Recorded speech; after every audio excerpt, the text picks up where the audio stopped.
And for us, Brooke, West Africa is mainly Senegal and Burkina Faso. Took me a while to learn where that was, but hopefully Emmanuel has some maps that he will share with us.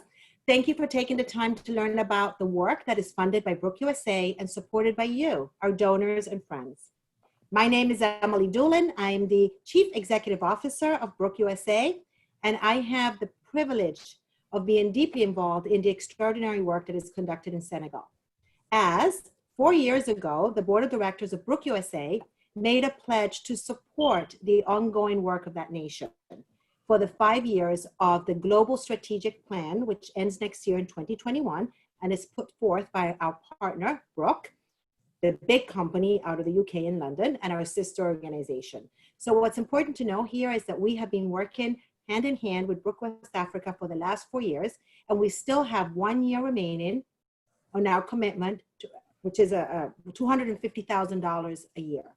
So if we look back, Amanda, my right here is $1,250,000 over 5 years being donated to Brooke West Africa. So just 250,000 to go. I'm sure that Emmanuel wants to hear that it's going to be more after that, and hopefully it will be up to our board. But since we started supporting Brooke West Africa, we have seen a huge improvement in the care of the equines. That's horses, donkeys, mainly, horses and donkeys mainly in West Africa, not only in direct husbandry, which is feed, water, and shade, but also in understanding that these animals are sentient beings. They're sentient animals, so they deserve the owner's compassion and the owner's respect. I think certainly respect, because they do an immense amount of work that help people every single day of their lives with their routine chores, as well as to conduct business. They help at home and they generate income, and they support the nation's economy, which respect they deserve. So we're so very proud of what our partners have accomplished and what we have funded. So we're taking some credit for the wonderful work, because we've been able to make money for them and give money to them. So anyway, as you know, Brooke USA is dedicated to improving the welfare of working horses, donkeys, and mules, and the people who depend on them to survive. We deliver on our work by granting funds to Brooke and its affiliates and branches, as well as to other organizations with similar missions. We certainly ensure that our funds are put to good use as we review grant applications, review interim reports, and review final reports. This helps us understand more what's going on, what the direct needs are, and it helps us steward your donations. So when you give to Brooke USA, know that we're making sure that your funds are being used appropriately to the way that you wanted and in the way that they should be used. So with that said, again, we're delighted to have you join us today. Some housekeeping, just so that you know what's going on. So before we get started, let's remember this. Everyone is muted and off video. The only people that you will hear speaking or that you can see today are myself, Amanda, and Emmanuel from Brooke West Africa. So we're recording this webinar as well, and we will surely use it on our social media, and we can also share it with you so you can pass it on to your friends. In fact, we would love for you to do that, because the more people that learn about us, the better. And as you know, we do amazing work. So feel free to share this webinar with your friends. I know that Amanda will be sending it out to you. But with that said also, we want to hear from you, and we want to answer any of your questions. So to ask a question, please use the chat box feature. We will be monitoring the chats and all the questions during the presentation, and we will answer them as soon as we can. The chat box is at the bottom right of your screen. There is also a Q&A box that we will not monitor. So again, check the chat box. So please make sure that your questions are going in the chat box, not in the question box.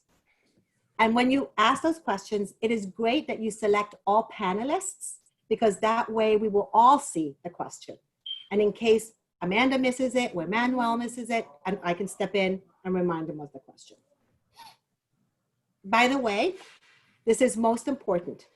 I want to let you all know that some of the photos that you see today are a little bit graphic. So I have seen them before. I will not be seeing them today because I just can't handle it. So I want you to make sure that you can always take a clue from me if I look in another direction. So I'll do this, and you'll know that I'm not looking at the photo. That will give you a cue. I also know that Emmanuel will be very sensitive to your needs not to look at the photos. So they will be very quickly seen on the screen and taken off. And if Emmanuel forgets, Amanda will be sure to tell him. So we're going to try to warn you in advance, but just know that some of those photos are a little bit graphic. With that said, also, I want to introduce Amanda Miller Kelly, who is our major gifts officer and has been responsible for putting this series together. This is the third one. We did India. Ooh, who else did we do? Fourth one. Oh, fourth one. Well, why don't you tell everybody the ones we've done, because I've forgotten by now. We've done India, Guatemala, and Kenya. And now we've got West Africa. And next week we will be doing Latin America with Fred Red, who's based in Nicaragua. So we've covered the globe in a lot of ways. As Emily said, I'm Amanda Miller Kelly. I'm the major gifts officer for Brooke USA, and I'm very excited to get to introduce Emmanuel. As Emily mentioned, I will let you know as I have it all written down as when any photos are coming up that might be sensitive. So listen to me, look at Emily, but mostly listen to Emmanuel today, because he's got a lot of really great information, and we're very excited to have him here speaking with all of you. Emmanuel is a wonderful man who's based in Senegal. We are big fans of Emmanuel here at Brooke USA. He joined Brooke in July of 2013 as the program manager in West Africa, and he took over the role of regional director in October of 2016. He's from Senegal, where he lives with his, how many kids, Emmanuel? Three kids. 3 kids. And he has two master's degrees in linguistics and project management. He's been in the development sector for 20 years. He's worked with farmers organizations in sustainable agriculture. And as the regional director of Brooke West Africa, he's responsible for building effective relationships with relevant ministries, national and local organizations, and international organizations for Brooke in West Africa. And Emmanuel, you did not put this in your bio, but last year you presented at the UN, correct? Yes. That feels like something you should add in, because that... Okay, I will. Thank you. And so I'm here editing Emmanuel's bio. But last year he presented at the UN about the Sustainable Development Goals, right? And how equines fit into that. So with that said, Emmanuel, we're excited to have you speak with us today. Thank you very much, Amanda. Thank you, Emily, and thank you, everyone. Welcome, and thank you for joining virtually. Thank you also for supporting us. I will share my screen so that you can have the presentation. Okay. Yeah. Can you confirm that you see it? Yep, I can see it. Emily, you can see it. Okay, that's great. I tried to have a lot of pictures in this presentation so that you can see really what we are doing. So this is an update of what's happening in West Africa. And this is the team of Brooke in West Africa, and the office is based in Senegal. We are a team of 16 people composed by men and women. You can see the nice faces and smiles. So just to give you a bit of context, Brooke in West Africa is based, the office is based in Senegal. So this is the map of Africa. And West Africa, you can see the different countries that compose the West African countries. And we speak French normally in West Africa, so I hope my English will be well understood by everyone. We work in 2 countries currently. It's Senegal and Burkina Faso. These are the 2 countries where Brooke operates since 2011. But for the last 2 years, we have started doing some scoping works in countries like the Gambia, Mali, Niger, Ghana, and I will explain why we have selected those countries. These are countries where you have large numbers of equine animals, horses and donkeys. In Senegal, we have almost 50-50% horses and donkeys, whereas in Burkina Faso, it's more around 95% of donkeys. The horses are used there by privileged people. They are not working horses. They are not working equids. So these are the different work types of the animals in West Africa. You will see people using the horses for transporting people, transporting goods, taking the kids to school, transporting. These are gas tanks. They are also used in garbage collection. In agriculture, they play a key role in agriculture in West Africa, and they are also used to transport the agricultural products from the fields to the markets. In certain parts of the continent or the countries in West Africa, they play a key role in bringing water to the communities, because in some areas the communities have to make 25 kilometers of travel to get water from the village to a water point, and the animals are critical. The donkeys mainly are critical in their areas, but you will see also the heavy loads that are on these animals. And they are also used in what we call the transhumance. This is the migration, when people move some dry areas to wet areas with their other livestock. So I'm going to yes, give a heads up that this is going to be a point where if you are sensitive, you may want to look away. yeah, and I will try to go very quickly. We have many welfare issues, but the most common that we have in West Africa, and these are based on studies we do, baseline studies we do before starting our work. You will have lots of mistreatment, beating of animals, because sometimes there is a lack of compassion, but also sometimes there are the kids driving the animals, and they don't have this education on compassion and the importance of equine animals. You will have issues like undernourishment, animal very thin because of the lack of food or water. You will have a lot of wounds, and those wounds are sometimes due to the material, the harnessing material. I will move very quickly on this. You will have some lip lesions or lesions on the genitals, because people are used to beating or whipping their animals. And you will have also some infectious diseases like this, what you can see. This is the lymphangitis on the donkey, and the other one is the animal dead from equine influenza. And we have lots of lameness issues, and this is one of the great work we are doing currently, because we are trying to correct these issues by training farriers in West Africa, and we are quite successful on this. I will give more information later on. Okay, so okay, photos are over for now. Yes, thank you. So, Emmanuel, can I ask a question though? You said that you see a lot of these issues, and I guess as you're talking about scoping and expanding and figuring out the focus areas, how does that look? What is that process? Do you have vets come to you and say, hey, we're seeing a lot of animals with injuries from their harnesses? Who does that reporting so that you know that this is a problem? Okay, it's a very interesting question, Amanda. Thank you. In fact, it's a mix of I would say reasons. The first reason for intervening in an area is the presence of the animals. We tackle areas where we have lots of animals, horses and donkeys, and we start with looking at the main welfare issues that need to be solved. But as you know, Brooke, we don't do direct intervention. We work through partners, and it's important in an area to have an organization that exists that can be our partner and deliver the work. These are the two main, I would say, reasons why we will intervene in an area or another. And now when we start, we do a scoping to understand the welfare issues, but understand the causes of those issues, because you will see some are linked to the owners themselves, some are linked to the communities, but there are other that are linked to underlying conditions like the economic power, the need to get money, and this is why sometimes they overuse the animals.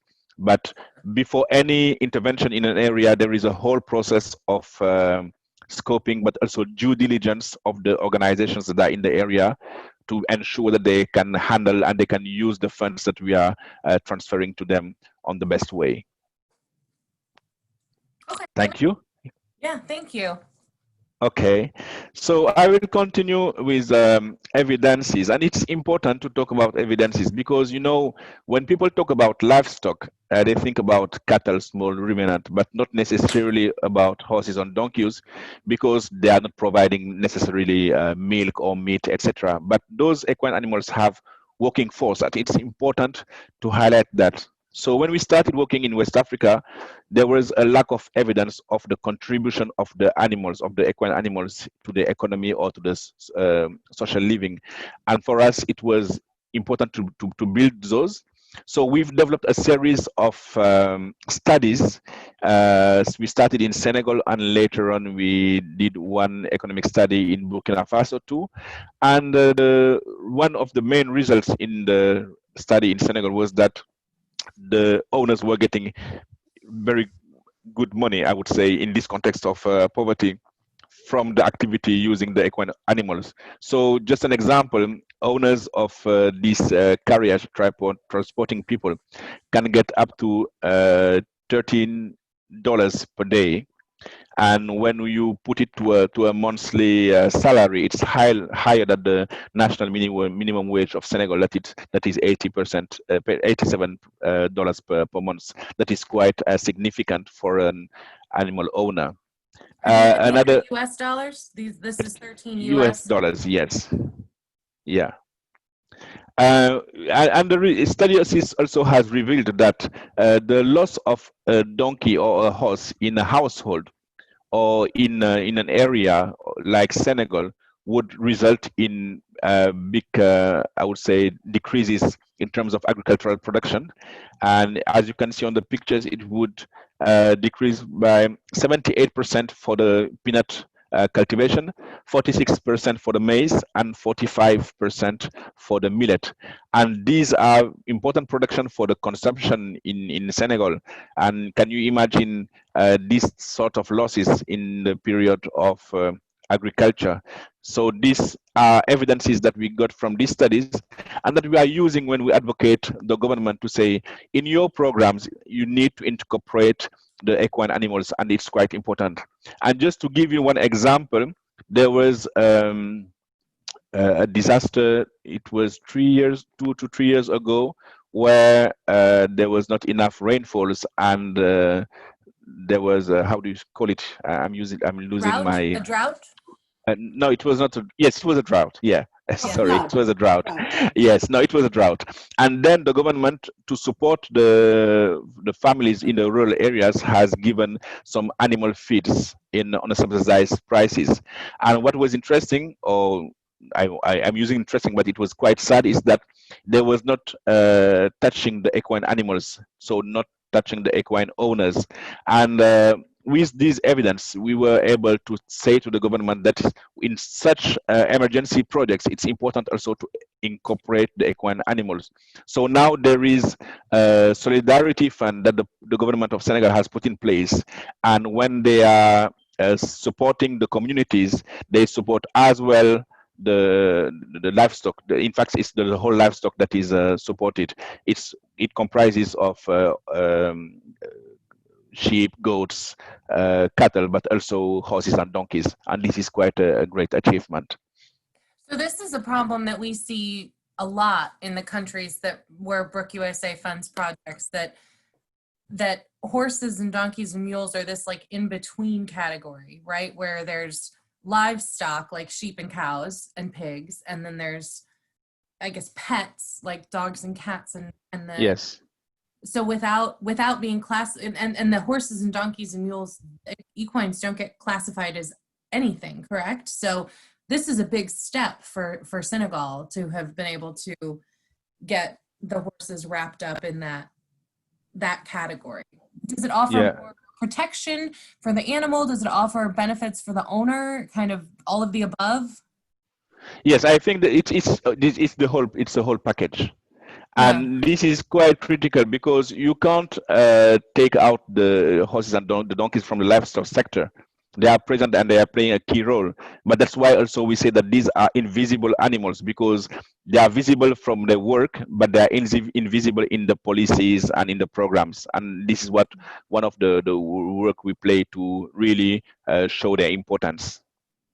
And I just want to interrupt a second, and I commend you, Emmanuel, for making sure that equines are included in the laws of the country. One of the things that I was telling you yesterday and talking to Amanda about is the fact that in the US, we actually have that same problem. When we talk about animal protection in the US, and as you know, there's welfare issues as well in this country, is the fact that animals, that horses, donkeys, and mules are not categorized either as livestock or as pets. So they also fall in that vacuum, and they become in a way invisible as well. So I commend the work of Brooke our sister organization for making sure that this happens. Yeah. We are on the same boat. Yep. Yeah. It's Okay. remarkable. So I'll move to the next slide.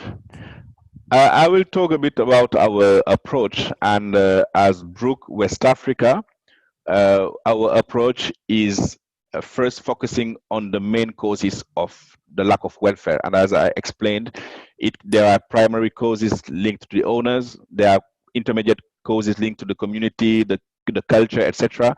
And there are deeper causes, underlying causes that are linked to the socio-economic and political environment. And it's important to understand the whole issues to really be able to tackle them thoughtfully. This is Brooke's theory of change, and it's important to understand it because we in West Africa, we are a branch of Brooke. And when I say we are a branch, it's because there are other organizations like India, for example, that are also part of Brooke, but they are affiliates. This means that they have their own boards. And I think for you, maybe Emily, you explain what is the specificity of Brooke USA also. But Brooke in West Africa, we are a branch of Brooke, so we are direct representative of Brooke in West Africa. So the impact of our work is to ensure that we improve the equine of the welfare of the equine animals, and that the communities that depend on these animals also are thriving. And we have 4 long-term outcomes. It's about livelihoods and resilience, compassion and behavior, strengthening of animal health, and developing a good environment, enabling environment. So I will talk about each of these long-term outcomes and explain how we in Brooke West Africa, we support Brooke's work to have these outcomes reached. So the first one is about compassion and behavior, and it's mainly linked to the owners and the users. As I explained, the owners and the users are the first contact person, I would say, with the animals. So it's important to change their behavior, to develop compassion, and also develop their skills and capacities in terms of handling. So how we do that, it's by having meetings with the communities, as you can see on the pictures. We use lots of drawings and very simple material because we are working with communities that are sometimes illustrated. We'll use lots of media like the radios, and radio programs are well followed in West Africa. And we have also some trainings to support the way they handle the animals.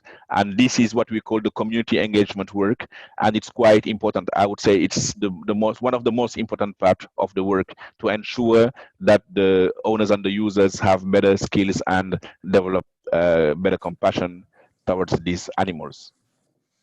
The second aspect of our work is related to animal health, strengthening existing animal health system and services. And we have, I would say, 2 sort of actors in this area. It's the vets and the farriers. So it's important to understand that in West Africa, veterinary system is privatized. So they are private. We have private vets and some para-vets who are trained in West Africa and who are entitled to work with the animals. We as Brooke, we have vets in our teams, but we don't intervene there directly on the field. Our work is to train, to teach, and also to mentor the work of the paravets. So as you can see on these pictures, we have vets and farriers that we train to ensure that their skills are increasing and that they can offer the good service. And the link between the first slide on compassion and this one on animal health is that it's important to put in a linkage between the owners and users and the local service providers. So we, through the community engagement work, we develop the request or the demand for services, and on the paravets and farrier side, we develop the offer for services. And when those 2 match, it results on the good welfare of the horses and donkeys and mules. So you help to facilitate people who will need, who are owners who need, maybe their horse is sick or their horse is injured or their horse is lame from bad farrier work. So you help them find a well-trained farrier or vet, and you know that they're well-trained because they've been trained with some of the materials that you've provided. Yes. Is that right? Okay. Our vets are in charge of the trainings. Mhm. So of course we ensure that they have good skills and they are trained and they are regularly updating their own training skills. So we train the vets, and there is a mentoring systems with some tools that we are using to ensure that the skills are increasing and not decreasing. And then the communities know who are the vets and the farriers that are trained by Brooke, and they know how to reach them. So they will have their contacts, their phone contacts. When they need to reach them, they know where to go. And That in was this my system, next question. yeah, How they connect. yeah, and you know, as I said, we are not in every single region and in every single village. So there is a system where our partners, they will also train other people in their groups, in the communities, that they call the animators or the relays. And those people are on a day-to-day basis in contact with the members of the community. So just to give a simple example, if I'm in a village and my animal is lame, there is a relay who will, on a regular basis, I would say once a week, for example, do the tour of the village and assess the state of the animals with the villagers. He will notice the main issues that they see, and they will be able to call, for example, once a month, the farrier or the vet to come and look at the animals that are in the worst conditions. But if they also need an emergency, they have an emergency, they know where to find the farrier or the vet. And on the other side, the vet or the farrier will also do some tours in the villages and visit the animals that are in need. So you've got not just increasing like quality of care, but the access to it too. So there are the places where you have these relays, are these places that would otherwise be without farrier care, or are they places that would be just maybe the farriers wouldn't be as active? They were you know the villages are quite far from because our office is in Dakar. The regions where we work are quite far from Dakar, and the villages are in the rural settings, not in urban settings. So I think the system is really important, because in this period of COVID, for example, there was a time where we were not able to go to the field, and there was some restrictions on the transport of people from one community to another. But the fact that there were some farriers and some vets that were living in the areas, this really helped when some animals were in need to reach the vet or to reach a farrier. So I think this is a sustainable model where they don't rely on us or on the partner on the field, but they have also the local networks that exist. Because, for example, when we train a private vet, he will have his own network of paravets and even auxiliaries that are in the villages. Wow. But we ensure that there is a referral system, because there are some things that the paravets can't do that only the private vets can do. For example, surgery. There are some categories of so the doctor vets, they can do it, but not the others. But when an animal needs surgery in a village, there is a referral system to the vet so that he knows how to work. Yes, Emily? Two things, Emmanuel. One, somebody just asked, how many villages are there across Senegal? So I think that's one question. But the other one is, how many do we provide services to, is the next question. And the third one, I think we should touch upon the fact that it's not only that we are providing training, but we're creating jobs, which actually has a positive impact on the economy of the nation, because we are creating jobs through our farrier programming and through our training of paravets and vets. So yeah. 3 questions. Okay, so the first question, I won't be able to say how many villages we have in Senegal. We have thousands of villages, but what I can do is, when we work in an area with a partner, we reach at least 90 villages. So in Senegal, we have 5 partners. If we just calculate it very roughly, it would be 5 by 90 villages. 450. Yeah. So and what was the second question? That was it. So how many villages in total? There's thousands of villages, but we work in approximately 450. But when we get to a sustainable place with those villages, then we move on to more. So the idea is to always have more and more and more, right? Yeah. And then the third question is the interrelationship between not only providing training to care for the animal, but having an impact on the creation of jobs in the country. Yes. So for the vets, for example, we have a vet school in Senegal that covers West Africa, but the training of the vets is quite large and is not so only specific to equine animals. We have MOUs with the vet school, but we have also MOU with the veterinary college, and on a regular basis, at least once a quarter, we organize a training for the private vets on a specific topic linked to equine animals. So we are developing their capacities on topics that they did not know. But on farriery, you're right, Emily, we are really creating jobs, and I will explain why. In Senegal, when we say a farrier, it's not really a farrier, it's a blacksmith or a metal worker or a woodworker. People who have been trained by their dad or their uncle or their grandfather. And when we started with them, most of them were using very rough materials, instruments that in fact were creating more harm than healing the animals. So we came with our training package, and it's quite participative. And now we are having very good skilled farriers. But we are in a process now where we have been in touch with the Ministry of Vocational Training, because we want to make farriery being really a profession. And we were quite successful, because for the last year, we had a series of meetings with the Ministry of Vocational Training to develop a curriculum on farriery, and the curriculum is now ready. So we will have the first experiment this year in November in one school in Senegal, where we will train a first cohort of 10 young people, men and women, and they will be given all the skills to become farrier.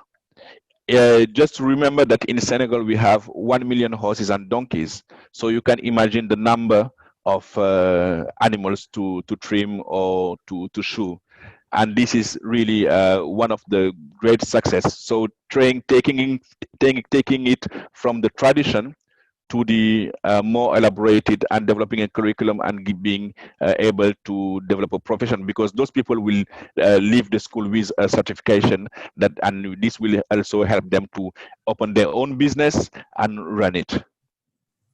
And these trainings that we've been talking about, Emmanuel, we just got a question. Are they, for the participants, are they free? Is there a charge? How does that work?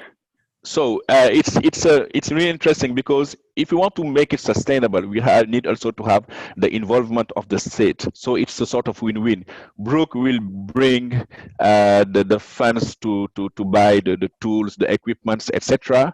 But the government of Senegal gives the school the building, the place where the people will be trained, and we will also develop a sort of training of trainers, so that in the coming years we will no longer be involved in that process. It will be a curriculum integrated in the school, and the school will be able to run it. Wow. All right. Thank you. I can move to the next slide. Yeah. Okay, so enabling environment, it's mainly about advocacy, working with government on laws and regulations. So these are some pictures of meetings with, I would say, high-level people. On the top right, it's a meeting we had with the Minister of Livestock of Senegal, who really appreciate our work, the former one. The one on the top left is a meeting in Ethiopia, in Nairobi, I think at the AU-IBA, it's the African Union Bureau of Livestock. The one with with the head of police, because it's important also to educate people, but it's also sometimes good to make some sanctions when you have really, I would say, mistreatment of animals. Because, for example, there are some laws that protect the animals in West Africa. It's important that the people in charge of implementing them to be aware of those laws. And this is one of the mayor in one of the community where we work. So just to say that our work in advocacy is either to support government to take some laws, some bylaws that protects the animals, if they don't exist, to develop them or to create them. If they exist, to implement them. And this is one document, is a bylaw that regulates the transport of people using equine animals on the cities. We have one more question on the farrier school. Are the students studying to be farriers, is it free for them, or do they pay a tuition? No, it will be free for the first course. It will be free for the first course. But the system is that the school, as this is a school from the state, the school has what we call the 12 PT, it's in French, but it's a fund that supports the school. So our funding initially would be really in helping the school to get the material, and we will try with a first cohort, and it will be for free. But I imagine it being later on people coming and pay to get a new skill when it's proved. Initially, it will be a sort of research action to put it in place, and then later on we will follow on the discussions. Okay. Is it possible to get a copy of the regulations for traction animals? Oh yeah, of course. Yes, I can share a copy. Yeah, get that. Okay, and the gonna be yeah, a warning for the photo on this one. Okay. So livelihoods and resilience. So before talking about this, it's really related to the new strategy of Brooke, because when you talk about animals in some communities where even people are suffering or starving, it's really difficult to have your message passing. But it's important to look both at the welfare of the animals, but also at the well-being of the communities, and ensuring that both are in good conditions. So what we try to do in this aspect of livelihoods and resilience is, first, when there are some emergencies, to bring a response. And then after that, to support the communities to cope with coming issues. So the first picture that is coming is a bit hard. It's a donkey that died from starvation. And there was a period where I was explaining people was really suffering because there were no food, and it was quite difficult for them to feed their animals. We were able to have a fund and buy animal feed that was distributed to the communities. It was not free, it was distributed, but it was subsidized. But it was given to the organization, to the association that works with Brooke in the area. And the reason why it was subsidized was for the group, this association, to get back some of the money that was given to buy these seeds and be able to run other programs. So it's really thinking about sustainability. Mm-hmm. But as I explained, and these pictures also show it, it's good to give to people, but it's also very important to teach them how to get it by themselves. So that's why we have. Photo is gone. You can. Yes. Yeah. And that's the reason why we have started for the last 3 years now a big program of photo production in all the areas where we work, to ensure that the communities can feed by themselves the animals. And the principle is very simple. We give them seeds and they cultivate the seeds. It's mainly cowpea, that is a sort of black-eyed pea seed. Yeah, we give them the seeds, they produce it, and from the production they can get the fodder for the animals, and this will cover 3 to 4 months of animal feed. And then they can also sell the seeds, and the income that they get from this selling, they can reinvest it in their own family, bringing their schools to say their kids to school, or using it for other purposes. And this is very important, I think, for sustainability. And you will see on these pictures this lady who is weighing her production and probably going to the field to the market to sell them. We have also invested the last year always in this sector of livelihoods and resilience in water access. This is in Burkina Faso, where water access is really a big issue. It's in the Sahel, it's dry, and the surface for the water is quite deep. And when there is a water point, it's quite far. You have to make 25 kilometers. So we invested in supporting some of the communities in Burkina Faso to get access to water by building water points. And this is quite important because at the same time, the communities can get access to water, the livestock also, not only the donkeys, but other livestock can get water. And I think this is also a great success for us. So, Emmanuel, I was speaking with actually Melissa, who I think is on right now. I was speaking with her this morning, and we were kind of talking about what happens when, like, how do you know that there will be access for water? I don't know the process of installing a water trough. What does that look like? You just dig till you find it and then build the pipeline up, or? So first of all, when I was talking about the scoping we do before intervening in an area, we try to understand the issues for the animals, but we also try to understand the issues for the communities. And it's during our baseline work that the communities will say, okay, in our area we need food, in our area we need water, and this is how we develop our priorities. And for example, in Senegal there is I would say not a perfect access, but there are a lot of areas where you have water, and they will say, okay, our issue is mainly related with fodder, for example. But in Burkina Faso, it was very evident and clear that water access was an issue. So we developed the project, we get the funds, but we are not experts in water production, I would say. So we have contracts with enterprises who are specialized on this. We sign contracts with an operational plan, and then we follow it up to the finalization. But as I said, this is in Burkina Faso. Our team is not going every day in Burkina Faso, so we have a partner there who has the skill to build the contract, to sign it, to follow up, and at the end to give the reports. I mean, I would say that, like in any part of the world, when you're going to do construction and you have to drill and you have to get a survey, you have to have engineers. Yeah.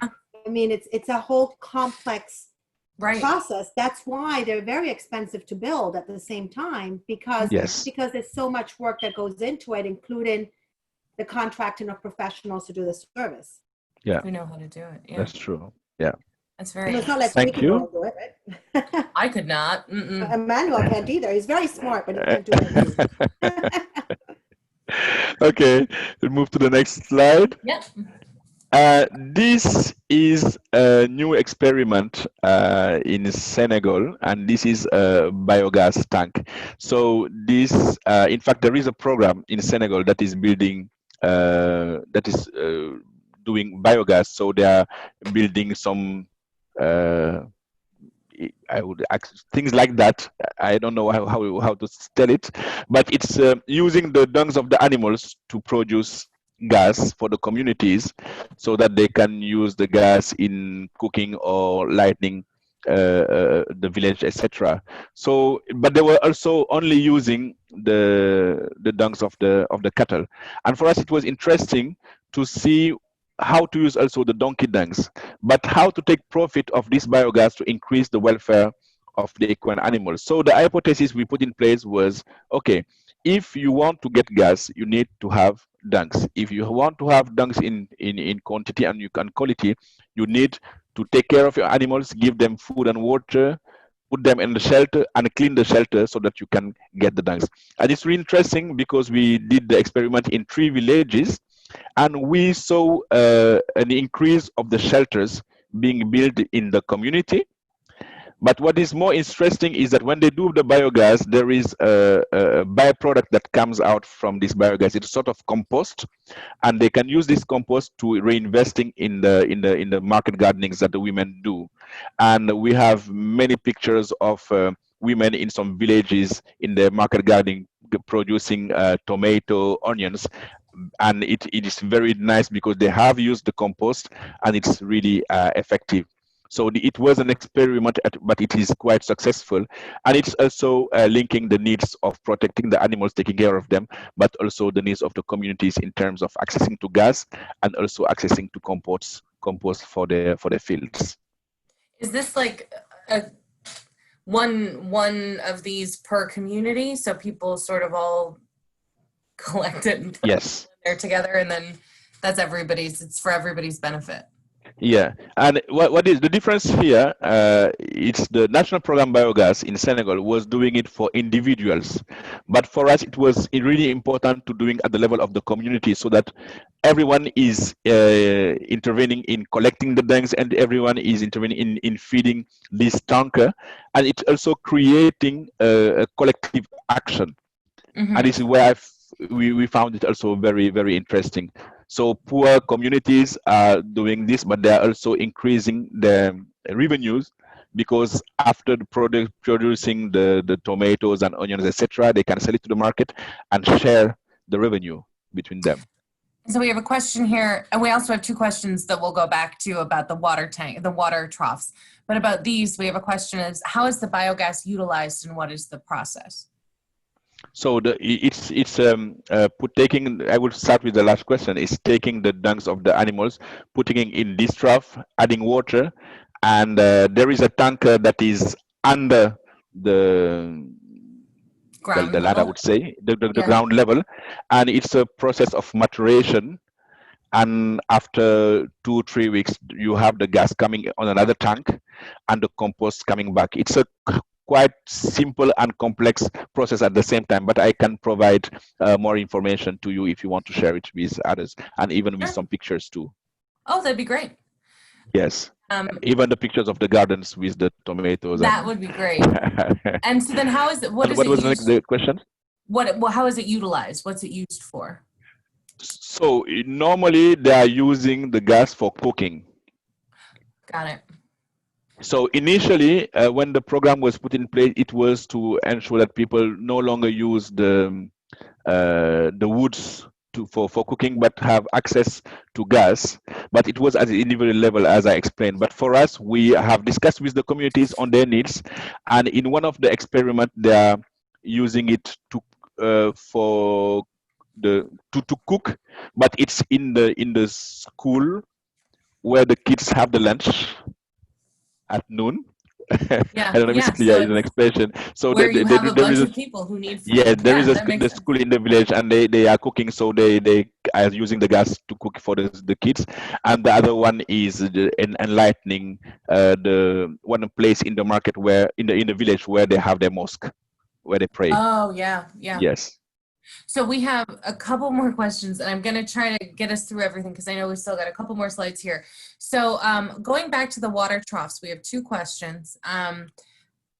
There's, well, two people asked questions. The first questions are, how do the communities support the sustainability of the boreholes? Is there a faucet fee? How are they owned?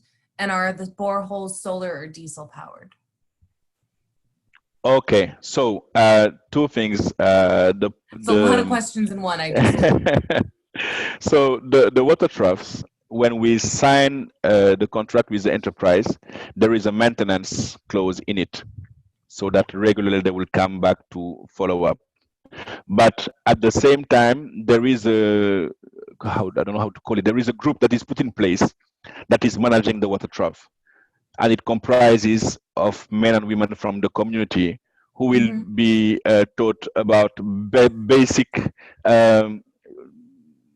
skills, to basic maintenance skills, and they will be in charge of maintaining it on a regular basis. And when they have issues, they will call the enterprise, and it's solar. Yes. Solar. The neighborhood watches type thing. Yeah. Yeah, and then the other question regarding the water is, what is the reason that communities take root in areas where there isn't access to water? Had there been water and it dried up, or after the communities formed? I actually can answer that question too. Okay, you can, Emily, go, please. No, the reason why I can is actually, I've asked this question in the past, and it's a very logical question, because when you learn, my son was taking an anthropology class, and what we learned is that people actually settle around water areas. but that's because Yes. there's access to fish and to food and so on. But what makes it really unique in countries across the African continent is that there's two seasons. One is a wet season and one is a dry season. So when you're too close to water, you actually suffer from flooding and things like that. And when you're too close to water, so what happens is that dryness is only during certain times of the year, but it's actually better than being near flooded areas. So that's kind of why people settle. So dryness, it's extensive walking during a very small time period, while you're much more affected by water. Yeah. The flooding. It's very, very, very comprehensive, Emily. And just one thing I want to add is climate change. Yeah. These people were in area where they were in rainfalls, good rainfalls, water, and through the years, it disappears. Getting worse. Yeah. Okay, can I move to the next? You can. We've got more. I know there's one more. Is the gas captured and stored by something like a propane tank? Oh, yes. Okay. I will provide the whole information regarding the process. Yeah. Thank you. So now I will talk a bit about the current situation. How are we adapting to the context of COVID-19 pandemic? Just to give a bit of context, Senegal recorded its first case of COVID-19 on March 2nd, in Burkina Faso on March the 9th, I think, and it was really in March when it started going developing in West Africa. And in the different countries, there was the same, I would say, measures taken, emergency measures, curfews, prohibition of public and private gathering, travel bans. As of today, just to give you an idea, we have 13,000 cases in Senegal, and unfortunately, more than 200 people died. There are lots of challenges for us in this situation. COVID-19 occurred in March, and as you know, our financial years goes from April to March. So we were about to start our activities when this pandemic happened. So there was lots of blockages for us. Many activities requesting gathering of people, like community engagement, training of local service providers, advocacy meetings could not perform anymore. We had to stop all those. Direct support to community and service providers was impossible due to travel bans, so our staff were not able to go and train the vets of areas. We had to work to stop the work from office because it was difficult to respect the social distancing as it was imposed at that time. And some of our partners in the field also had to close their own offices. So there was a big pause in this period. But I think we tried to cope with the situation, and we did it quite well. So how we did it, I will talk about four points. One is the change of work methods, the change of priorities, preservation of essential services to equines, and back to normal. So as you can see on this picture, you will have the Brooke team having meetings, people from their home discussing on Zoom, and this was quite interactive, and this is how we were working during this period. So just going a bit deeper on each of these points. So change of work methods. So we had to work from home, and it's still happening. We are 2 days in the office, 3 days at home. So yesterday I was in the office, and today I'm working from my house. We had daily, weekly working sessions using technology, Skype, Zoom, WhatsApp, within the team, but also with the partners. With regard to partners, community engagement activities requiring little contact and grouping are preferred. So for example, instead of having mass discussions groups or mass meetings, we were asking partners to do home visits to have very little number of people.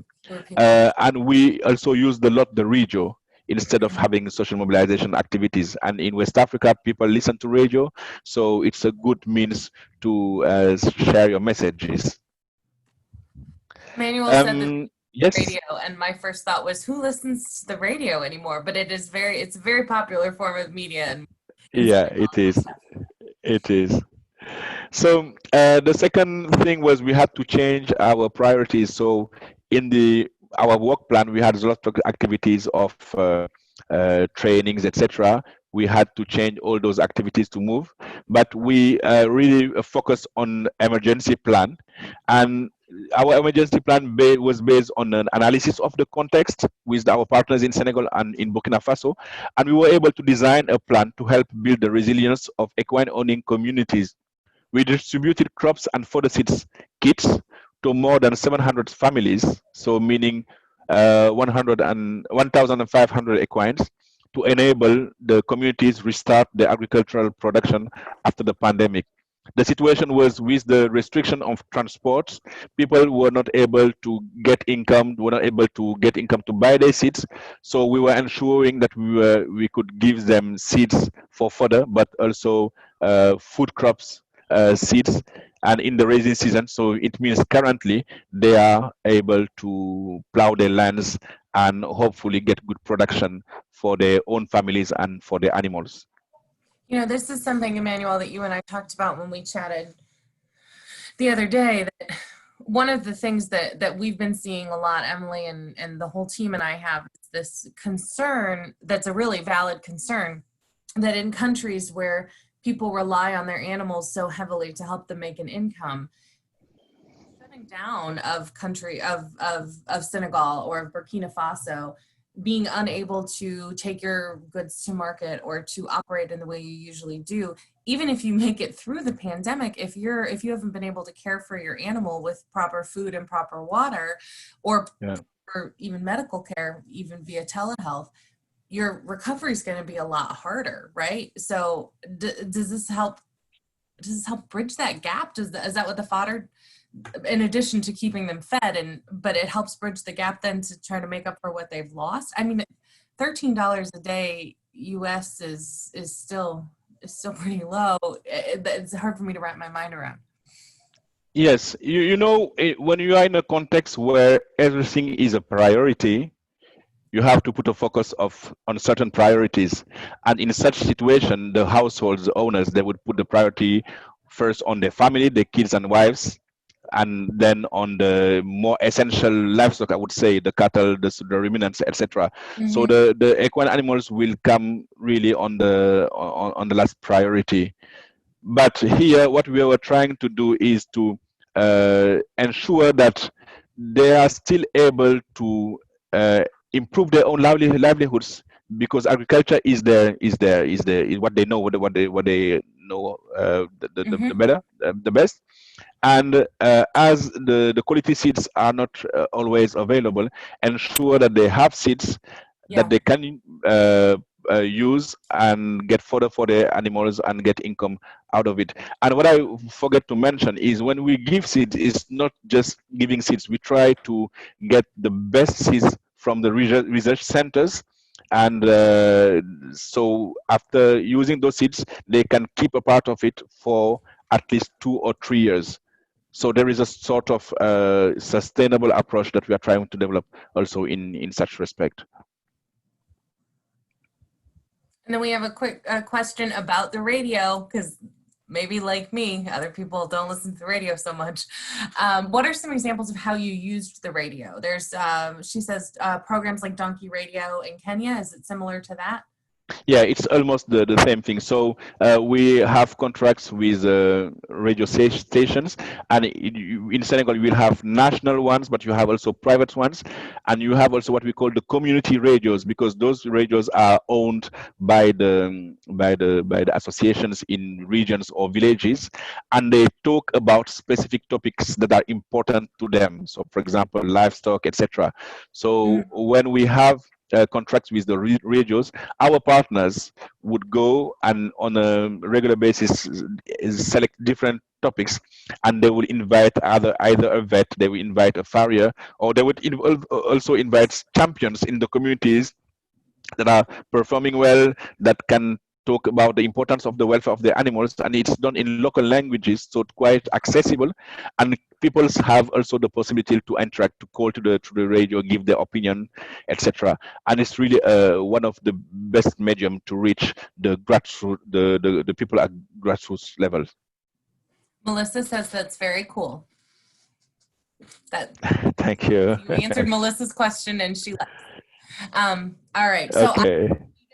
we gotta keep going because I keep distracting us with, we're getting such good questions, so I don't want to discourage that at all, but I've kept us a little. Okay. Okay, next slide. So I talked about the change of priorities. So for the campaign, it was in Senegal and Burkina Faso, and all the partners have copy seats as the pictures here. And one thing is also preserving the essential services to equine. So we were in a situation where we were not longer able to go to the field, but fortunately we had developed a model where the vets in the areas and the farriers were able to be trained and were able to deliver the services. So here, for example, for the farriers live in the community. We have a network of farriers covering all the projects, and the service is still available. So the pandemic is here, but people can access farriery services in their own village. Same for the veterinary services. We have what we call the Vet Resource Network, and as I explained, it's a network led by the private vet, the doctor vet, and who is working with other paravets in the area. They are managing a network of service providers trained according to Brooke standards, and our animal welfare officers, Brooke teams, provide remote technical support using Zoom, using WhatsApp, using the phone calls, and even sometimes when they are on the field, they capture things, they put it on video and send it to our team using WhatsApp, and people can interact. We were talking about radio, but now it's very common, even in the forest village in Senegal, people will have a smartphone, and in some of the areas they will have access to internet. So WhatsApp is coming as the new baby in the medium of communication, and we are using also a lot of those tools, I would say. So the service providers also live in the communities, therefore the service provision is not interrupted. So in a summary, I think our model is quite sustainable and allow the services to continue. Yeah, we are so local. Yes, euthanasia is also unfortunately part of our work, because when animals are suffering and they can no longer be healed, they have to be euthanized. We have also trained the vets, the Vet Resort Network, to euthanize animals. We have given them euthanasia kits, and there is a protocol that they follow when it's needed. Back to normal, it means that the pandemic is still going, but we need to live with the virus for the moment, and most of the travel bans are lifted. So we have restarted now the field activities, but it's really well monitored. We have put in place a policy, and we have defined all the measures related to the barrier measures, how we do the training, no more than 10 people or 15 people in some of the trainings, use of the hydroalcoholic gels, etc. All the measures to protect ourselves and protect also the partners.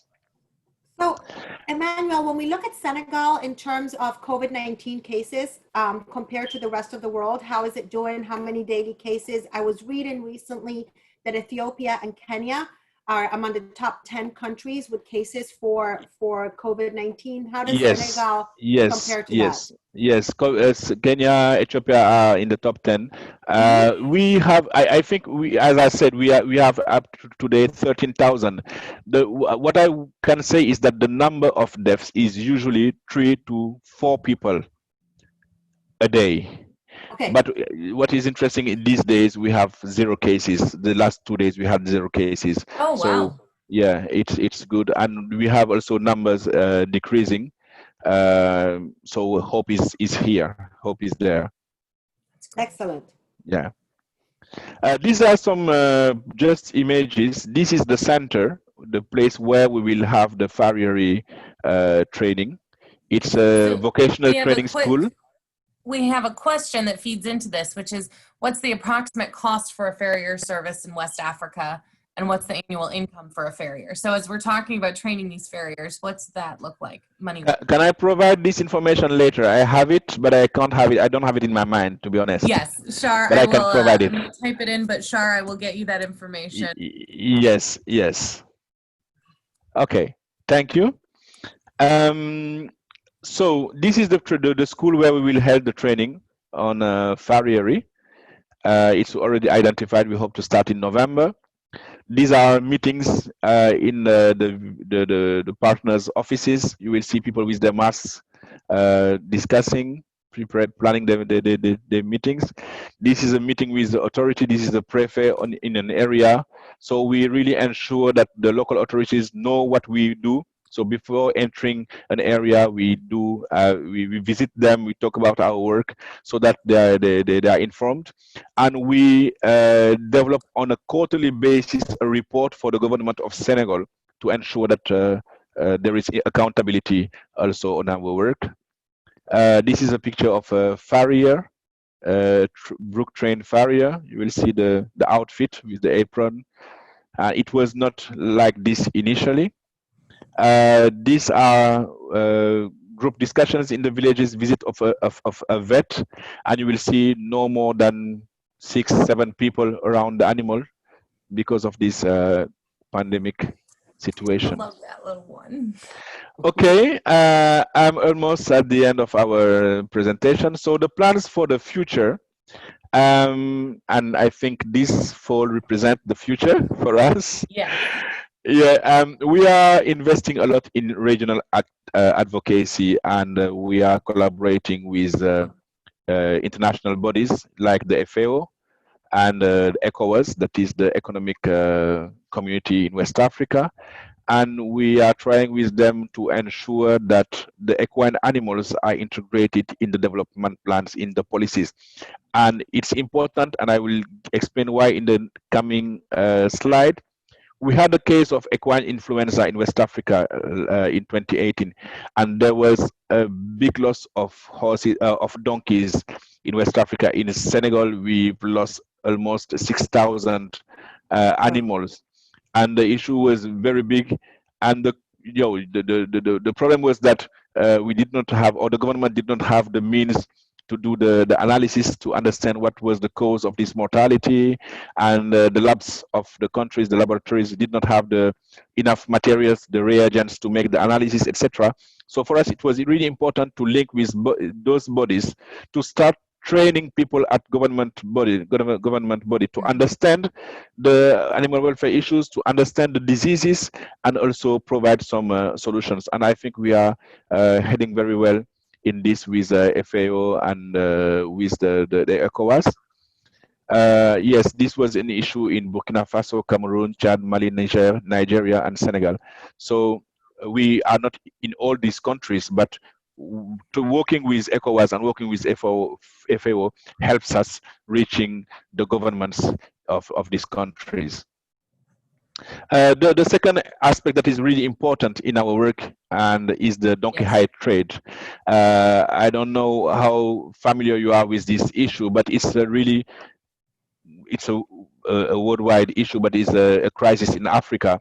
So there are some Chinese or people in collaboration with Chinese who kill donkeys, take the skin to China to develop a product that is called Jiao, and that have some virtues, as I say, and this has an effect because it's impacting on the livelihoods of the communities. So as I explained earlier, you have, for example, in Senegal and Burkina Faso, people relying on agriculture. So just imagine at the start of the rainfalls, your donkey is taken, and this is the only means you have to plow your lands. It's a big hit on your livelihood. So our work here was to ensure that the governments in West Africa are aware of this trade, are aware of the impact of this trade, and take some bans and regulation. And we were quite successful in our advocacy with other organizations and partners to have several countries like Senegal, Mali, Burkina Faso, Niger, the Gambia, taking some bans to stop the trade. But unfortunately, when you ban a trade, you have the illegal trade, and the illegal trade still continue. And we have some routes like this one in this presentation, going from Niger to Burkina Faso and Togo, or this other route going from Niger to Nigeria. And if I go back to this map, you will see Togo and Nigeria are coastal countries, so they have ports, harbors, and they can ship the skins to China.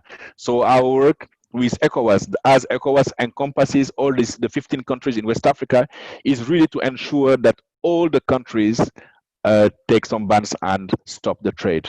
And this is really important because if this trend is not stopped, it will really impact on the livelihoods of the communities, and mainly the rural communities who really rely on horses and donkeys to get revenue, to get agriculture, to get their family being transported, to support their whole livelihood. So this is a big piece of work that we are currently doing.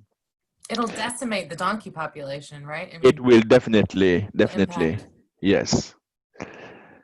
And yes, I think this is the last slide, and it summarizes our work, but it mainly shows where the funds of the donors in the US goes in West Africa, and it's mainly on force area, the farriery. I talked about it, training courses for artisans to become professional farriers, from being non-professional to professional.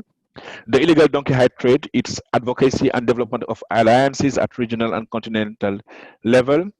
Disaster preparedness, assist equine owning communities with managing and protecting their animals' welfare and coping with any coming crisis. And for the production, implement for the production to increase access to quality feed for horses, donkeys, and mules, but also purchase of grinding machines to chop millet stalks into the feed. So this is really important because we supported the community to get seeds to buy, to develop for the production, but there are some production that are already available that sometimes they don't use. For example, the millet, when they cultivate it, the millet stalks are in the field and they are lost because they are quite rough for the animals to eat. And we've supported some of our communities to get grinding machines. Currently, there is one grinding machine that we have developed as a pilot, and this is the picture of this grinding machine. I want to see And it. yes, this is when we were doing the experiment. It was tested, evaluated, and then now we have a model that is available and that we are going to develop for the partners in all the areas where we are. I love this one. This is so cool. Yes. Oh, and this is the end of the presentation. Thank you love very that. much for your attention. And yes, I love also this picture because it's a young lady, and she's in charge and she's taking care of her animal.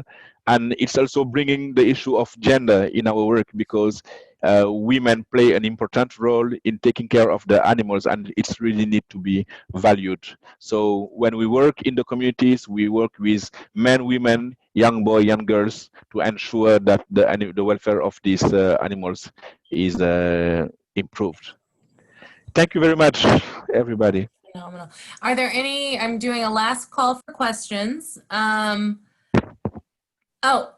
Emmanuel, okay, Emily Sarr is going to email you about the donkey hide trade, and Emmanuel Sarr says your English is fantastic. You did not need to be self-conscious. Thank you very much. Says, thank you for your wonderful work. You know, Amanda, I just wanted to make a couple of comments. I think that one of the things that we talked about as Brooke USA is that we really stored our donors' monies to make sure that those funds are used appropriately and where they're most needed. But in order to do that, we have to have great partners that are able to do the work and do it well. So one of the things that sets Brooke apart, and it's where the majority of our funds go, is the fact that so many programs are shared among all the countries that we serve. One of them, for instance, and Emmanuel talked about this, is the Black Eyed Peas program that creates fodder for the animals. We first learned about that project, funnily enough, on the other side of the hemisphere. It was first implemented in Guatemala probably 5 or 6 years ago, Emmanuel, I would say. Yes, yeah. Because of that relationship between ESAP, which is the organization that Brooke works with and Brooke USA funds in Guatemala, because of that relationship, we were able to transfer those learnings over to Senegal and to other countries across Africa. That's one of them. The second thing is when it comes, for instance, and when we look at this pilot test, the farriery program, which is being implemented right now, I believe, Emmanuel, only in Senegal and Pakistan, am I correct? India. And Yes. India. So the farrier program right now, which is to elevate the profession of farriers and make it a certified program, is actually being tested out in Senegal and India and Pakistan.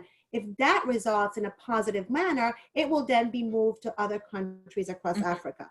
What that means to us at Brooke USA is that we are funding programs that we know are workable and effective. And that makes sure to you, our friends and donors, that your monies are being used really, really well. That was my first comment. My second comment is I have the privilege of working with Emmanuel. We serve on the Brooks International Leadership Council. And one of the things that I always say is that the work that's being done today in West Africa in terms of advocacy and government relations is setting the tone for what is being done across the globe. We've been able to accomplish everything that we have accomplished in terms of the donkey hide trade by learning from the advocacy efforts that Emmanuel has put forth. Yes, Kenya is the country right now most affected, and they are doing extremely amazing work in that area. Also, I wanted to pitch, and Emmanuel knows this as well, that we, in order to combat the donkey hide trade, we have to combat the demand for it. And in order to combat the demand for it, we need to stop the sale of the donkey, of a gel, which is the gel that is produced from boiling the hide.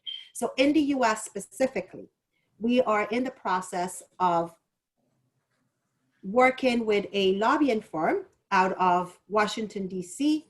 to put a legislative action in place that will stop, that will ban the import and sale of EGL in the United States, which is predominantly done through online platforms such as Amazon, eBay, and a ton of others. So our goal is to get them to stop the sale, go to the federal government, have legislative language put in the appropriations bills, and make sure that we will no longer be able to sell EGL in the US. Once that happens, it opens the door for other nations where Brooke operates to do the same thing. Because our ask, for instance, from Amazon will be to have them take it off our Amazon US platform. But once we get them to take it off the US platform, it's very simple for us at Brooke USA to go to this company and say, we want to take it off the entire world. So I just want everybody to know, if you're interested in joining our efforts of advocacy against the sale of EGL in the United States, please email me. And Amanda, I think you put up my email there. We're creating an actionable committee, and it started working, and we're hoping to meet with Amazon in the next couple of weeks. So wish us luck. And if you're interested in fighting this, please join us. I just want to say thanks to everyone for coming, and I want to say a special thank you to Emmanuel for spending some time with us today. We hope everybody had a good time. Hope you all learned something. And I do want to go back to what we had talked about with the fodder project, which is that this is a very difficult time for, Carol is interested in information on stopping the hides to share with others on social media. That we have some that's been created, Carol, and I know some's coming down the pipeline. So we will be in touch with you about that. And but I do want to say that this has been a very difficult time for people who rely on animals, and it's a difficult time in the world to be trying to raise your voice and say we need help when there's so much happening, and they're all very valid and vital issues between the pandemic, political issues, the social justice changes that are happening in the US, now the fires in California. There's so much, and we just want to say thank you to our supporters, who our friends and supporters, and everyone who continue to listen to the problems that are coming out in the world and that we're sharing. We're very lucky to have people who support the work that we do, and it makes a real difference in the lives of horses and donkeys and mules and the people they serve around the globe. And you know what we know, which is that when the lives of the owners suffer, so do the lives of their animals. So with that said, it is a difficult time right now in the midst of COVID-19. If you would like to support Brooke USA, you can go to brookeusa.org and make a donation. You can also just go to brookeusa.org and look around, see what we're doing with our COVID-19 response and recovery fund, learn more about the donkey hide trade. We would love to for you to get to know us better, and you will hear from me tomorrow with the recording of this. Emmanuel, we also had a request for your slides, if you're okay with me sharing that. Yes. And we've got a couple more things that we've requested from Emmanuel. So tomorrow I'll have collected all of that and we'll send it out and you'll hear from me. Again, we invite you to share this information with your friends, and we invite you to join us next week for Fred Red with Brooke Latin America, who's based in Nicaragua. Amanda, if you don't mind, real quick, can we pitch the podcast, because we have the dates that are coming out, and one of them actually is on the donkey hide advocacy issue, right. And it's being recorded right now as we speak, actually. So I think it's very appropriate to tell people about their podcast channel, how they can learn about it, and what the topics are. Can we talk a little about the movie? Do you mind doing that? So we have coming up a podcast that is hosted by Julianne Neal, who is a documentary filmmaker and also a podcast host. We have not started, well, we've started recording, but it hasn't been released yet. We're doing a limited 6-episode pilot program. The first episode was recorded on Monday night, and that was about an upcoming campaign we have called The Power of One. It's going to be John Nicholson, who's the chair of our board, JJ Tate and Allie Brock, who are dressage riders and also our ambassadors. Right now, as we are speaking, we have Catherine Caneb, who is our vice chair of our board, and Alfonso Lopez, who is our lobbyist from a lobbying firm, and they're discussing the donkey hide trade, and they will be joined by Mary Alice Monroe, who's a New York Times bestselling author. The first podcast, Moment John Nicholson, will drop on September 10th. You'll be able to get to that from our website. And we will have the second podcast about the donkey hide trade on September 24th. So they will drop every other Thursday. We'll cover, we are doing a movie premiere with Doug Maddox. He's a film director, and his latest movie is Hope's Legacy. And we will be doing a film premiere with him, all virtually. You will be getting all the information on that. And then we'll do one on water troughs, which may be interesting to you, Sarr, because I know you're interested in the water troughs. We'll be doing one on the brick kilns, and we will be doing one that I can't remember right now, but we've got 6 really great topics. Women for Donkeys. Women for Donkeys, that's right, in Kenya. So we're very excited about that. We're excited about this film premiere that's launching in October, and you'll get information on that. And I hope that we will see you all there. If you are not signed up for our mailing list, now is the time to do it, because that's where this is all going to go out. And Kendall, there's some questions there on Twitter, if you don't mind answering them, because you are the guru of social media. You can't see Kendall Beerer, but she's our donor relations officer, and she is the public relations and marketing guru of the organization. So I'm going to ask her to answer some of the questions that are coming up. Yeah, and as always, if any of you have any questions, please feel free to email us. We are emily.doolin, amanda.miller, and kendall.beerer@brookeusa.org. You can find us all on the website as well. Hit us up on social media. However you like to communicate, we like to communicate that way too, I promise. So. Emmanuel, I want to say thank you one more time.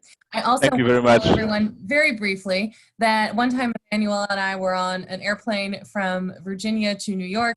He left his, or New York, Virginia, he left his laptop in the plane pocket of the seat in front of him. I tracked it down and I mailed it to Senegal. And yes, great job. Proud moments of my life. If you want to tell a little bit of gossip about Emmanuel, we can also tell everybody that he is a fabulous cook. He is Amanda and I had the privilege of spending a couple of days with Emmanuel in a guest house in Virginia. And Emmanuel every morning went out to the garden, picked up vegetables, and brought in fresh eggs and prepared our breakfast for us. So on top of being bright and smart, he is also a fabulous cook, although his memory fails when it comes to laptops. Yeah, he can cook a good egg. So thank you all. We are very grateful. Thank you very much. And goodbye. See you all soon, I hope. Emmanuel, come join us for another one. You're welcome. Thank you. Thank you. Bye.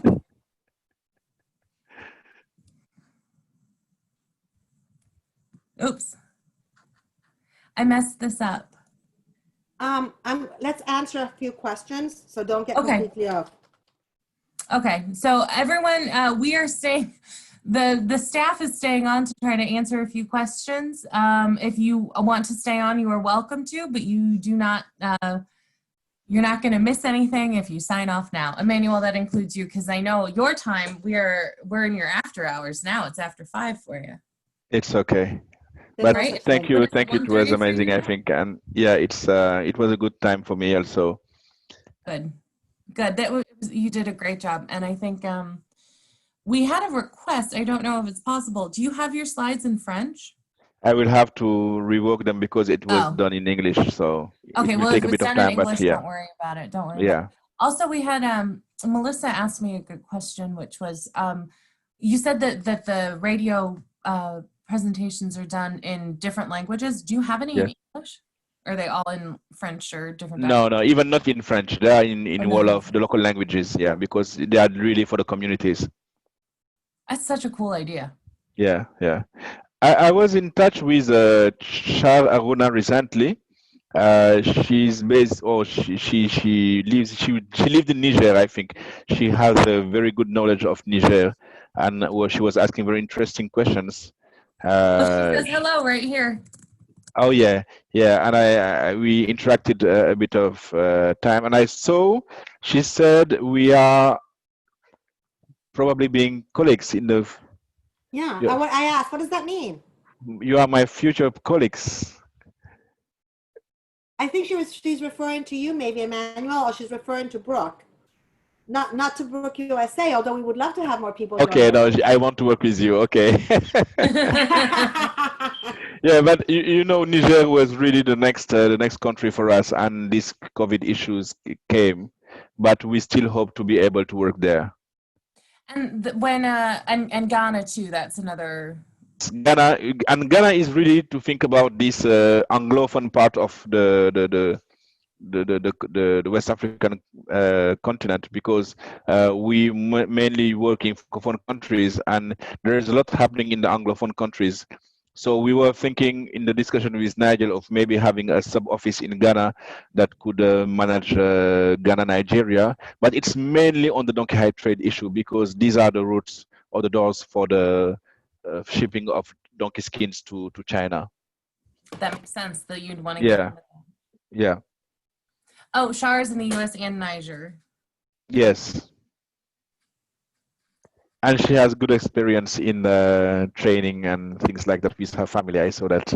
Thank you very much. So in Burkina Faso, Emmanuel, the official language is also French. Yes, it's also French, but they have also local languages as in Niger and other countries. Yeah. And most of Africa is known for that as well, right? Yeah. They all have their individual languages. Yeah. Okay, I have to leave now. Yep. Say Thank hi you to very your much. family from all your friends in the U.S. Yeah, excuse me? Say hi to your family from all your friends in the Oh US. yeah, I will definitely. Bye-bye. Bye, Thanks. Emmanuel. So let's stay on a couple of minutes just in case anybody has any questions. Can you turn them on in case anybody wants to talk, or is everybody off now? We've got, I don't know if anybody wants to talk. If you want to talk, type your name in the box, because I'm not going to just turn on your video, because I know when I'm on a podcast, I'm turning into Oh, because you have to see them if they're on video. You have to see them. I think when you go allow to talk, it starts their camera, and you can turn off their camera, but it'll start their camera, and I'm not feeling very nice about doing that to people. We have Betsy, Kendall, Melissa, and Nancy on. We can say hi if they want. And well, hello to each of you. Hello to Betsy. Hello to Kendall. Hello to Melissa, and hello to Nancy. All people we know, and we love all three of you. It's true. Betsy says hello. Betsy, we were just talking about you the other day. Who are we talking about her with? I don't know. We were talking about, for those of you who don't know Betsy Goslin, she's the executive director of an organization called Cuba's Horses. And it's one of the organizations that Brooke USA is funding and looking forward to continue working with. We're doing an amazing project in Old Havana that has to do with the cocheros. Cocheros are the carriage drivers for the tourism industry in Havana. And they actually, the horses are in deplorable conditions. And I can tell you that firsthand. I actually went to Cuba with my husband. It was on his bucket list when he turned 60. And their conditions are deplorable in Cuba. And Betsy's organization is working with the horse owners to kind of teach them better husbandry practices and to make sure that these animals are in better care. So a great message out to Betsy and her organization for the great work they're doing in Cuba. And yeah, I mean, it's a great opportunity for us because we're looking at trying to keep a certain percentage of our money that we give out in this hemisphere. And Cuba is really exciting. It's our neighbor, and it's a great project. 19 miles away from the coast of the United States, which is extraordinary. I know, We're can you believe that? Nancy, in answer to your question about if we have Twitter, we do have Twitter. We don't use it very often, but it is back. It is kind of moving up our list in terms of one of the streams that we're going to try to use more. Our main social media streams are Instagram and Facebook. So does it feed automatically from Facebook? That was my question to Kendall. I don't know. And we also have a LinkedIn now, a LinkedIn account, which is a little bit different because it has more like business-like tidbits. Mm-hmm. Yeah, I mean, with social media, I mean, I just know from working social media in the past that there are ways to do it. The question is what your strategy is for each of the social media channels, and if that's the one that, if you want to feed it automatically. Maybe you do, maybe you don't. I don't know, not my wheelhouse. So Kendall says the Twitter does not feed directly from Facebook. You can follow us for Twitter at brookeusa.org, at brookeusa.org, no dot, I just worked that in. And then for Instagram, it's at Brooke_USA. So please follow us, find us. And I think that's everything. Thank you again to all of you for coming, and thank you for staying. And I look forward to speaking with all of you soon. I'm going to end this for everybody now. End it. Bye.